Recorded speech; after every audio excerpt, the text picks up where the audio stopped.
Bismillahirrahmanirrahim. Assalamualaikum warahmatullahi wabarakatuh. Alhamdulillahirabbil alamin wa bihi nasta'in wa ala umuri waddin. Wassalatu wassalamu ala nabiyil karim wa ala alihi wa sahbihi ajma'in wa ba'd.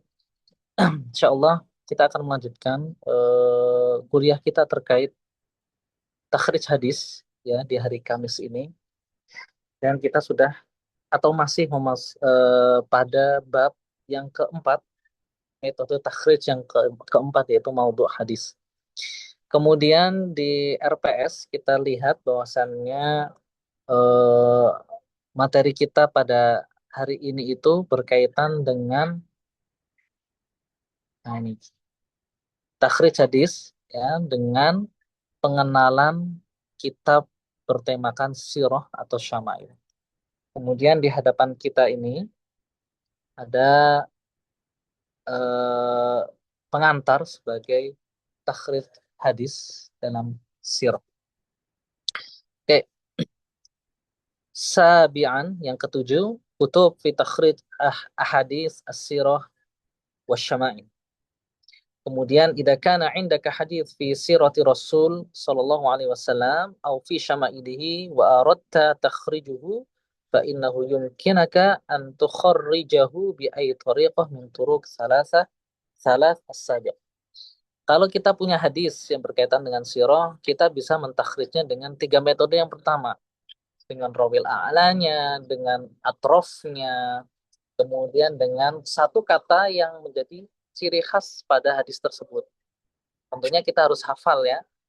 Ketika torofnya harus hafal ujung hadisnya. Manka, ya, ketika ucapan aja man salaka thariqan dan seterusnya. Misalkan hadisnya kanan Nabi, berarti harus dimulai dengan kana wa dan seterusnya itu. Kemudian ketika rawil a'la, berarti kita harus tahu siapa sahabat yang meriwayatkannya, karena sahabat adalah perawi paling tinggi. Kemudian ketika kita ingin meriwayatkan hadis itu dengan satu kata yang unik dalam hadis itu, berarti kita harus jeli, teliti bahwasanya di hadis itu ada kata apa yang unik di sana. Kalau masih belum bisa, maka mau nggak mau kita harus buka kitab syama'ilnya atau kitab sirahnya. Atau dengan membuka kutub al-asliyahnya, kitab induknya, kemudian kita buka pada bab atau kitab yang berjudulkan tentang Al-Kitabu Al-Maghazi atau Kitabus Sirah atau dengan bahasa yang lainnya. Kama yumkinaka an tukhrijaha bitariqah allati nahnu bisaddiha, atau dengan metode yang keempat, yaitu tariqah at-takhrij bina ala maudhu' al-hadis. Yang pertama yang kita lakukan adalah an ta'tamida ala majhudaka faturaji' al-kutub binafsika faturaji' kullu kitab ala hiddah wa rubbama wajadta hadisaka wa rubbama lam tajid wal kutub allati turaji'aha sinfa. Ya, mau nggak mau harus membuka kitab hadis yang bertemakan tentang sirah nabawi tadi, atau kitab yang asliyahnya tadi yang kita sebutkan, kemudian kita buka apa namanya pada bab yang bertemakan sirah. Nomor alifnya adalah kutub sirah allati yakismun min kutub sunnah. Nah ini ya, mencari pada kitab sirah pada yang merupakan bagian dari kutubus sunnah, yaitu kutubus sita atau kutubus tis'ah. Kemudian kita cari abwab asyar wasyama'il di kutub-kutub tadi. Insya Allah kita dapati hadis kita. Kemudian kalau eh, masih kesulitan, coba cari langsung buku-buku bertemakan sirah, ya. Kemudian ya, biasanya di situ disebutkan hadisnya dengan sanadnya. Bahkan kadang buku-buku sirah ini sanadnya bersambung dari mu'alif langsung pada Kanjeng Nabi SAW. Misalkan pada kitab Syama'il Al-Muhammadiyah karya Imam At-Tirmidzi, beliau meriwayatkannya dengan apa namanya, sanadnya beliau sendiri. Atau yang tidak kutubul asliyah, misalkan contohnya Khosois Al-Kubro karya Al-Imam Jalaluddin Asyuti. Beliau meninggal 911 Hijriah. Artinya jaraknya sangat jauh.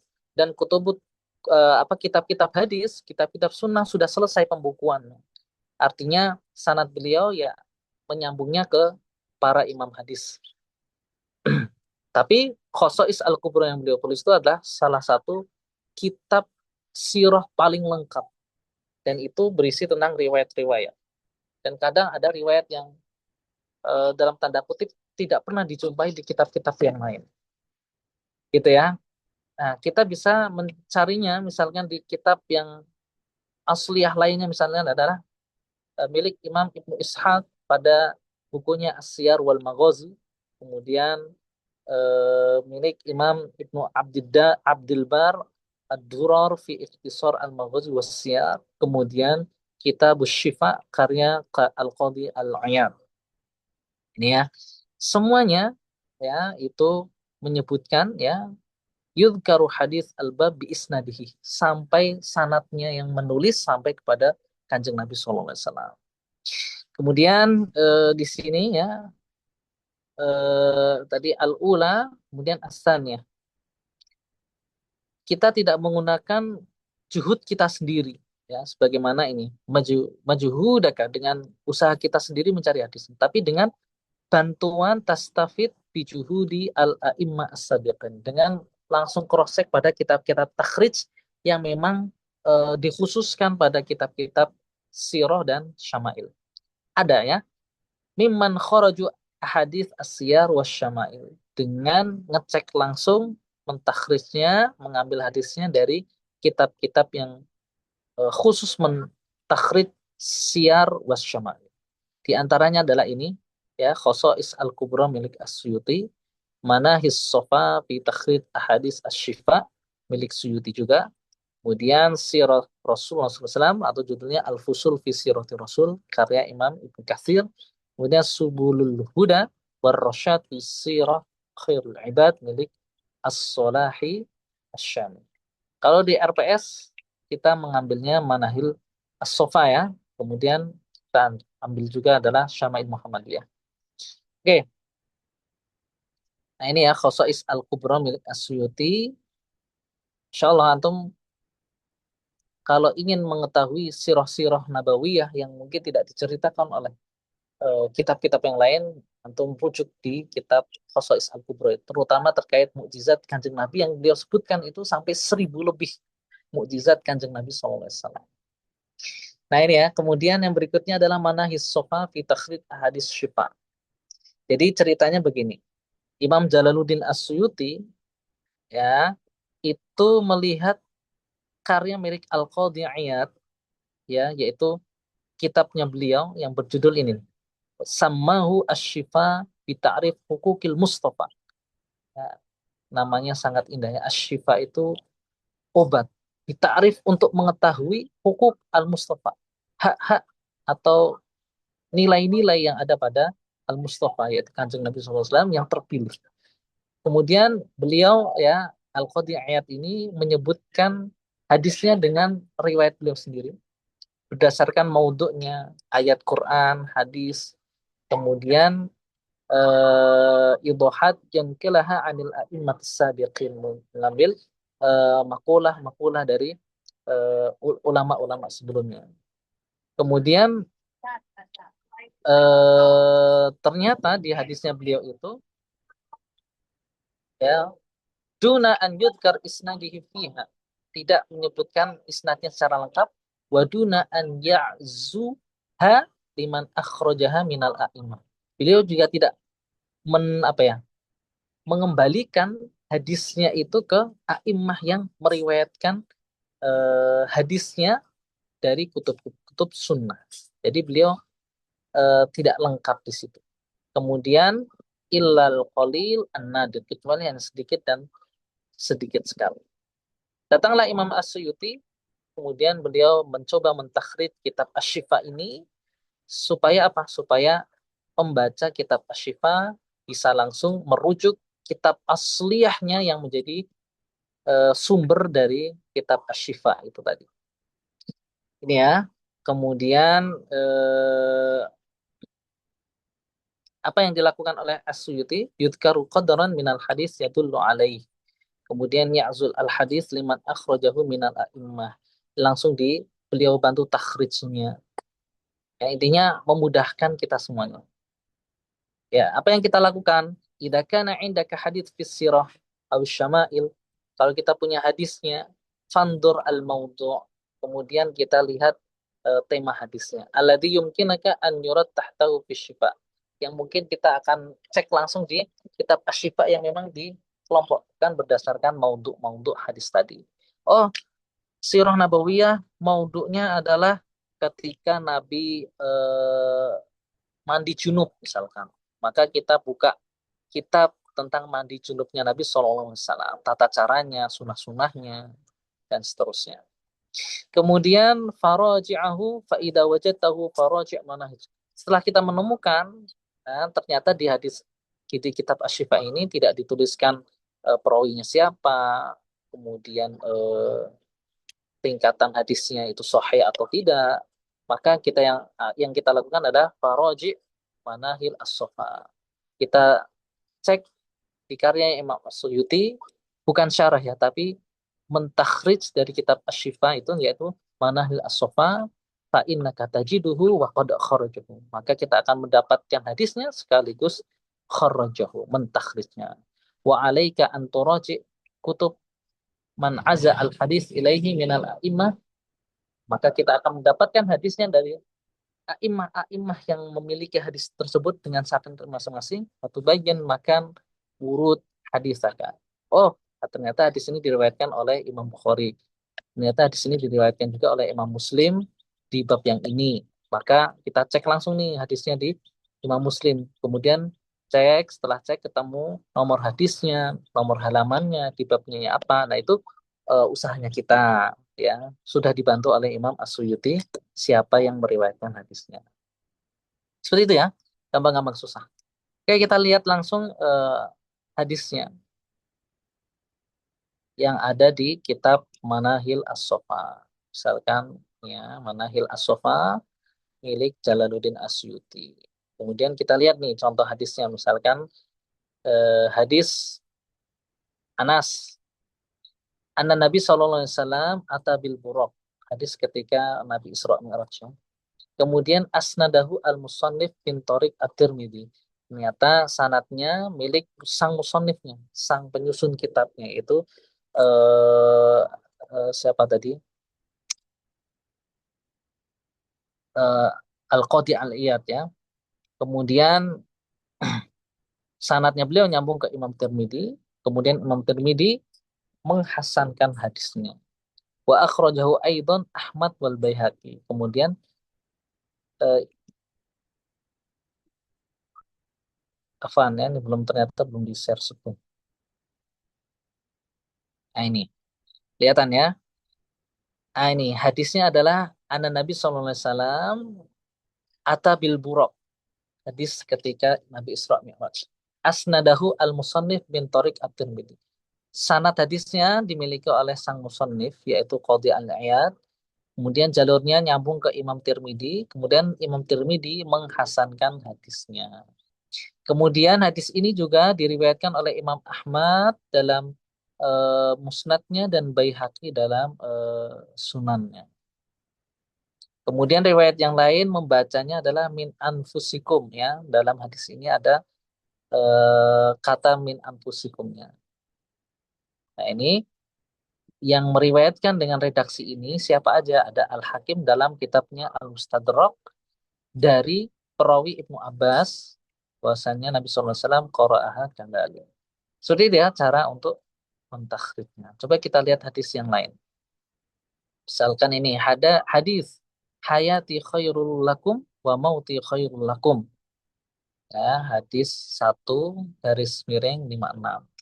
Hadis ini ya Ibnu Abi Usama fi musnadihi diriwayatkan oleh Ibnu Abi Usama dalam musnadnya dari sahabat Bakar bin Abdullah Al-Muzani.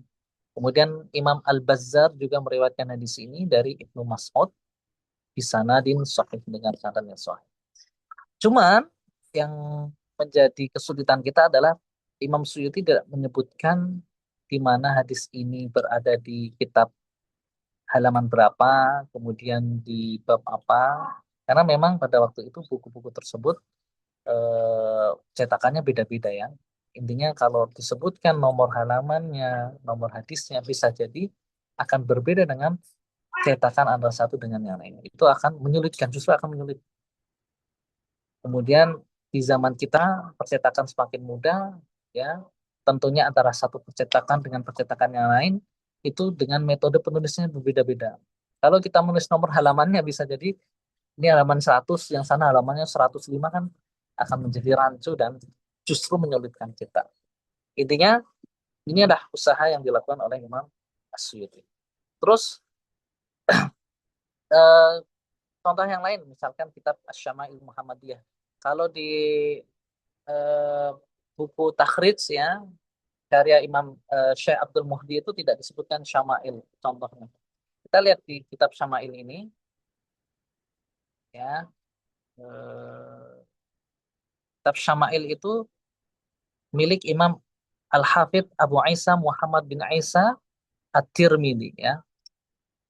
Kemudian Imam At-Tirmidzi meriwayatkan hadisnya itu seperti sebagaimana beliau menyusun kitab Sunan At-Tirmidzi yaitu pada bab-bab tertentu dan beliau menggunakan langsung sanad beliau yang bersambung kepada guru-gurunya, guru-gurunya bersambung kepada atba'ut tabi'in, kemudian kepada tabi'in, kepada sahabat dan kepada Kanjeng Nabi SAW. Kita lihat di sini pada bab maja'a fi khatamin nubuwah. Bab terkait tanda kenabian Nabi atau cap yang ada di belakang lehernya beliau. Apa sih namanya? Pelikatnya. Haddatsana Imam At-Tirmidzi mengatakan saya meriwayatkan ini, kami meriwayatkan. Kalau pakainya nahnu berarti waktu itu ada di majelis yang umum. Berarti beliau bersama teman-temannya mendengarkan hadis tersebut dari gurunya itu yang bernama Abu Roja Qutaibah bin Sa'id. Nah, Qutaibah bin Sa'id ini adalah salah satu guru yang luar biasa karena beliau memiliki murid dari seluruh ulama hadis, Imam Bukhari, Imam Muslim, Imam Ahmad, Imam Tirmidzi, Imam An-Nasai, Imam Abu Dawud, Imam Ibnu Majah itu berguru kepada Qutaibah ya. Qutaibah ini jumlah gurunya lebih banyak daripada jumlah muridnya. Nah, itu yang luar biasanya ya. Sebagaimana ulama-ulama yang lain juga sama, lebih banyak gurunya daripada atau gurunya banyak, muridnya juga banyak. Nah, ini ya. Kemudian yang berikutnya Imam Qutaibah meriwayatkan hadatsana Hatim bin Ismail ya dari gurunya bernama Hatim bin Ismail. Kemudian redaksinya menggunakan an-anah, artinya tidak kuat hadisnya ya. Kalau sudah pakai an-anah berarti mendengarnya tidak dengan secara langsung, bisa dengan tertulis ataupun disampaikan dari temannya. Al-Ja'di bin Abdurrahman. Kemudian Sami'tu, kata Ja'di, saya mendengar langsung dari As-Sa'ib bin Yazid.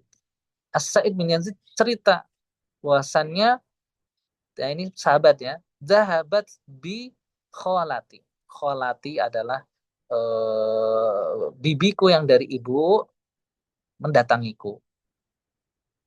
Eh, Ilan Nabi, afanya, Zahabat bi pergi bersamaku afanya pergi bersamaku ila Nabi SAW kepada Nabi SAW faqalat kemudian bibiku berkata ya Rasulullah inna ibna ukhti waji'un sesungguhnya anak dari saudaraku artinya adalah keponakannya waji'un sakit gitu ya apa sakit Fama saharok sih kemudian diusaplah kepalaku wada'ali bil barokah kemudian mendoakanku dengan doa yang barokah. Doa kemudian berwudu, ya Nabi berwudu, fasyarib min wudu'ihi. Saya meminum air bekas wudunya. Nabi diambil air bekas wudunya. Nah itu boleh. Berbeda dengan zaman kita hari ini ya, ada apa itu namanya? Air celup nih. Kelihatan nggak? Air celup, kemudian ya air celup, kelihatan air celupnya, kemudian air celupnya itu diminum oleh muridnya. Zaman sekarang hampir mustahil orang memiliki karomah seperti itu. Pertama, karomah itu tidak bisa terulang, teman-teman. Berbeda dengan seperti mukjizatnya tidak bisa dipelajari juga tidak bisa terulang. Kalau orang celup itu ya eh, itu hanya apa ya jualan agama. Jangan percaya. Oke, kemudian yang bisa diambil barokah dari tubuh seseorang itu hanya kanjeng Nabi Shallallahu Alaihi Wasallam. Sementara manusia biasa itu hampir mustahil. Nggak ada, ya hanya karomah. Karomah itu juga tidak bisa diulang. Lanjut, wa kuntu khalfa dhuhrihi, kemudian saya berada di belakang punggungnya, fanadhartu, kemudian saya melihat al-khatam, tanda kenabian baina katifaihi, di antara dua belikatnya. Fa idza huwa mithlu zirril hajalah, seperti telur burung puyuh. Nah, ini ya pengakuan langsung melihat tanda apa sih namanya khataman Nabi Shallallahu Alaihi Wasallam. Ini adalah hadis Syama'il Muhammadiyah dan Imam At-Tirmidzi meriwayatkan langsung dengan sanatnya bersambung pada guru-gurunya dan bersambung kepada sahabat dan bersambung kepada kanjeng Nabi Shallallahu Alaihi Wasallam. Oke, wallahu a'lam bishawab. Inilah takhrij dengan metode hadis berdasarkan maudhu'nya dan berdasarkan pada kitab Syama'il atau Sirah An-Nabawiyah. Jazakum khairan, semoga yang sedikit ini bermanfaat. Assalamualaikum warahmatullahi wabarakatuh.